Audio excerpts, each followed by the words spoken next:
This is your last chance.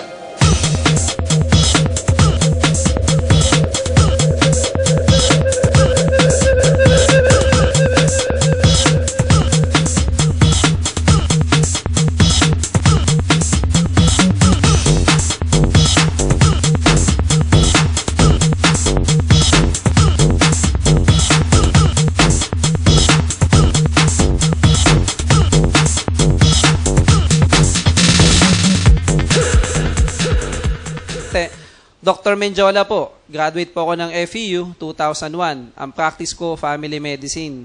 Okay, dito po sa St. Jude Hospital and Medical Center.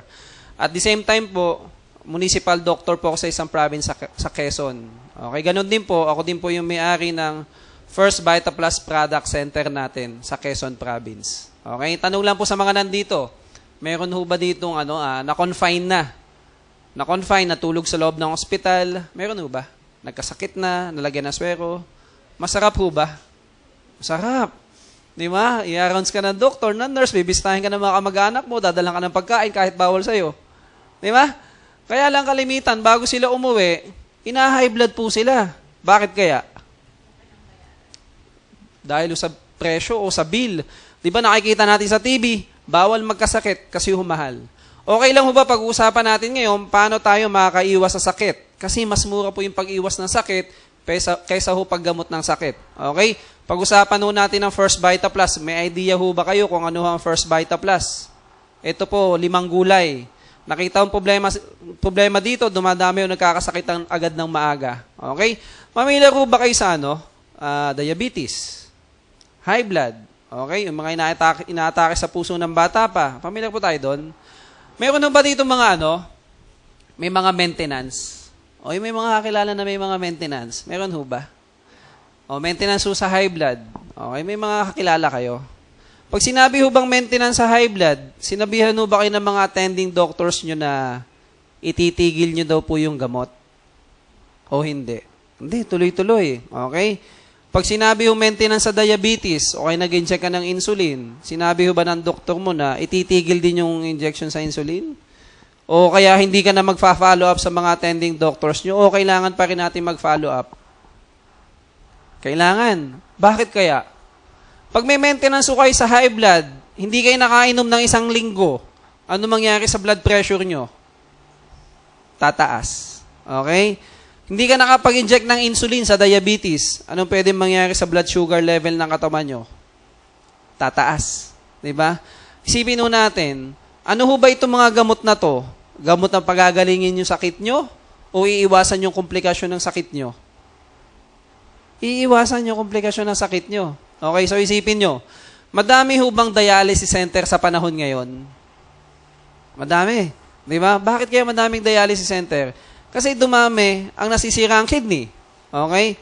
Dumami ang nagkakasakit. O halimbawa ganito. Bakit kailangan mag-follow up check-up sa mga attending doctors natin? May mga maintenance naman tayong gamot. Kasi minomonitor po tayo, di ba? Umiinom ka ng gamot, may maintenance tayo, bakit kailangan natin bumalik? So, i-analyze po natin, no? Umiinom ka ng gamot, kailangan natin bumalik sa doktor natin, nakokontrol naman ang hypertension mo, nakokontrol ang blood sugar nyo, pero bakit kailangan natin bumalik sa mga attending doctors natin? Binabantayan, bakit natin kailangan magpa-blood chem? Binabantayan ang bawat sistema ng katawan natin. Okay? Ngayon, pagdating pala ng araw, may parte po ng katawan natin ang pwede pong nasisira. Okay? Ano po yun? Kidney.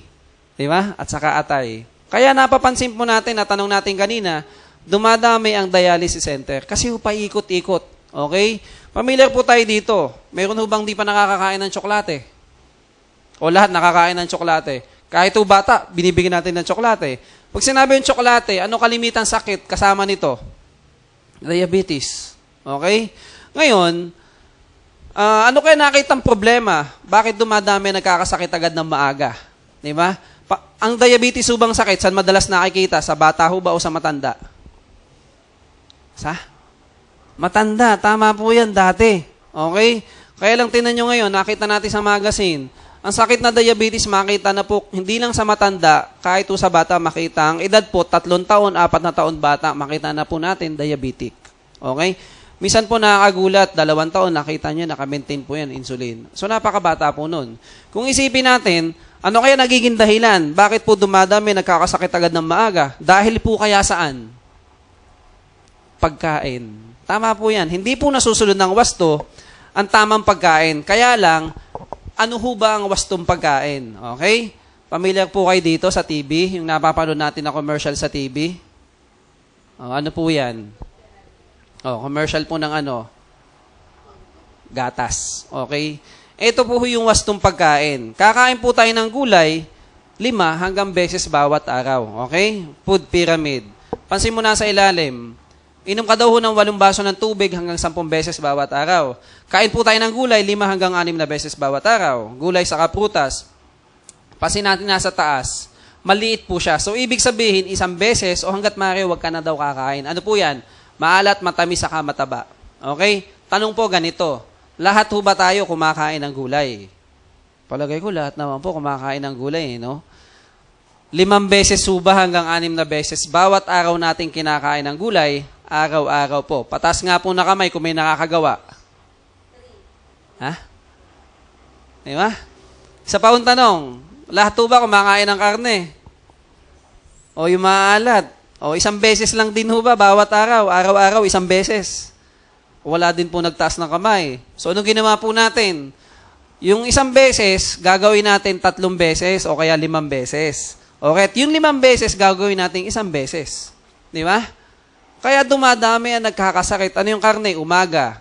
Karne. Di ba? Longganisa. Tanghali, gabi. Minsan may merienda ka pa. Okay? So isipin natin, kung ang mga magulang, hindi nila magawa ang pagkain ng wasto, paano kaya ang bata? Ano ho bang gusto ng bata ngayon? Instant noodles, instant canton, lahat fast food, saka lahat instant. Kaya pansinin po natin ang buhay natin mga Pilipino. Instant din. Kaya po dumadami ang nagkakasakit agad ng maaga. Kaya po na-introduce tayo sa First Vita Plus. Okay? Ano ho bang First Vita Plus? Ito po 5 gulay. Malunggay, dahon ng sili, saluyot, uray, talbos ng kamote. Pinagsama-sama po yan sa isang sachet. Tinitimpla na lang po sa 1 baso ng tubig. 250 ml, okay, hanggang 300 ml. Depende na po sa panlasa natin. Okay, pwede po siyang malamig, pwede po siyang mainit. Ang wag nyo lang susubukan, iinumin kung kumukulo. Pwede bang inumin yung kumukulo? Hindi nyo na maiinom yung kung kumukulo. Okay? Ngayon, pwede bang uminom ka ng isang bagay nang hindi mo alam ang benepisyo nito sa ating katawan? Okay? Ano ho ba mga sakit ang pwede nitong maiwasan? Kasi importante ang gulay di ba? Kaya yung mga bata at matanda na hindi mahilig kumain ng gulay, pag huminom tayo ng First Vita Plus, halos lahat po ng 5 gulay, nainom na po natin o nakain na natin. Kaya lang, anong benepisyo nito sa ating katawan? Anong mga sakit ang pwede ho nating maiwasan? Pwede ho tayong makaiwas sa diabetes, okay? Anemia, sakit sa puso, leukemia, colon cancer, breast cancer, prostate cancer, hika, ubo, sipon, lagnat, high blood, goiter, almoranas, constipation, UTI, insomnia, ulcer, hepatitis. Halos lahat po ng klase ng sakit, pwede ho nating maiwasan. Ang tanong ganito, ang gamot ho ba sa high blood pares ng gamot sa diabetes? Magkaiba. Ang gamot sa diabetes, pares ba ng gamot sa rheuma? Magkaiba din. Bakit pag uminom kami ng First Vita Plus, halos lahat po ng klase ng sakit, pwede nating maiwasan. Okay? Naniniwala ho ba tayo? Pag malakas ang resistensya ng katawan nyo, hindi ka basta dadapuan ng sakit. Ganun po ang ginagawa ng First Vita Plus sa ating katawan. Bawat sistema ng katawan natin, tinutulungan ito. At pag natulungan ang sistema ng katawan mo, sarili mo po ang tumutulong sa inyo. Kaya po may mga gumagaling. Okay? Kaya lang papaano? Pag-uusapan po natin yung 5 klase ng gulay. Paano po ito nakatulong sa ating katawan? Maging handa po tayo. Ang First Vita Plus po, ulitin ko, hindi po siya gamot. Doktor, bakit yung kapitbahay namin, ang daming maintenance? Pag inom ng First Vita Plus, ilang linggo, ilang buwan, binawasan yung mga gamot, tapos iniinom niya yung First Vita Plus. Kasi hindi tinutulungan ito yung sistema ng katawan natin. Ang tawag po doon, auto-regulation. Okay? Kaya lang nga po, papaano? Yun pong pag-usapan natin. Pag sinabi yung ba malunggay, anong alam natin benepisyo ng malunggay sa ating katawan? O yung mga nanay. Di ba? Pampagatas. Pagkatapos mga anak, bigyan ng malunggay, panglakas pangkapagpagatas. Totoo naman po yan. Vitamin C. Ano alam nyo na mga gulay o putas mayaman sa vitamin C? Di ba? Yung mga citrus. Orange, guava. Sa makatwid po mga citrus. Pag sinabi yung malunggay, Ang katumbas po nito, para tayong kumain ng 7 orange sa vitamin C content. Okay? Para saan po ang vitamin C? Sa ubo, sa sipon, sa lagnat. Okay, di ba nakita nyo sa commercial sa TV, yung bata nilalagyan ng malaking sombrero, tapos tinitira ng ubo, ng sipon, ng lagnat. Ano po yun? Vitamin C po yun. Okay, bukod po doon, ang vitamin C, maganda po siya sa wound healing. So, ibig sabihin, maganda po siya sa may mga sugat, lalo na po yung mga naoperahan, mabilis po yung kanyang collagen formation, yung pagbuo ng langib, maganda po siya. Bukod po doon, maganda rin po siya sa may mga anemia o yung mababa ang pulang dugo. Bakit? Kasama po ng vitamin C ang iron. Pag-transport ng oxygen, galing sa baga mo, dadalahin sa lahat ng parte ng katawan mo, kaya tayo nakakaiwas sa anemia o mababa ang pulang dugo. Kaya lang, anong pwede mangyari sa atin pag kulang o deficient ang vitamin C content ng katawan? Madalas po tayo magsingaw. Alam niyo yung singaw? Masarap po bang kumain pag may singaw? Hindi ka makakain pag may singaw ka. Di ba? Mahapdi. O kaya naman madalas dumudugo yung gums natin. Gum bleeding, ang tawag po dun scurvy. Deficiency po yan ng vitamin C. Okay? Ano pang alam natin benepisyo ng malunggay? Vitamin A. Okay? Saan ho ba madalas nakikita ang vitamin A? May alam kayo? Makukulay na gulay, kalabasa o kaya yung mga carrots. Ang malunggay po, para tayong kumain ng 4 na carrots sa vitamin A content. Okay? Para saan ho ba vitamin A? May idea tayo? Sa mata. Totoo po yan. 3 klase po ang vitamin A. May tinatawag tayong retinol, retinal, okay, at retinoic acid. Okay? At hindi lang po siya sa mata maganda. Maganda rin po siya sa reproduction. Okay? Sa growth at saka sa epithelial tissue and keep. So, ibig sabihin po nun, maganda rin po siya sa balat. Lalo na yung may mga problema sa balat. Kagaya po ng hika ng balat o skin asthma, eczema, o kaya mga psoriasis, okay? O kaya mga contact dermatitis. Doktor, ano po yung contact dermatitis? Yun po yung pag nagsuot ka ng hikaw, kwintas, belt, o kaya mga sipit na tsinelas, tapos napagod ka, nagpawis, kinamot mo, kinate, di ba? Tapos nagsusugat.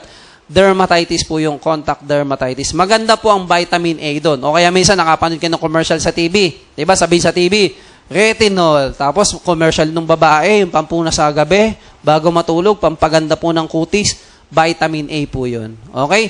Bukod po doon, pag magandang supplement natin ng beta-carotene o vitamin A content sa ating katawan, makaiwas po tayo sa iba't ibang klase ng cancer, lalo na po yung cancer sa baga. Okay? Pero, pag deficient o kulang vitamin A content ng katawan, ano pwede mangyari sa atin?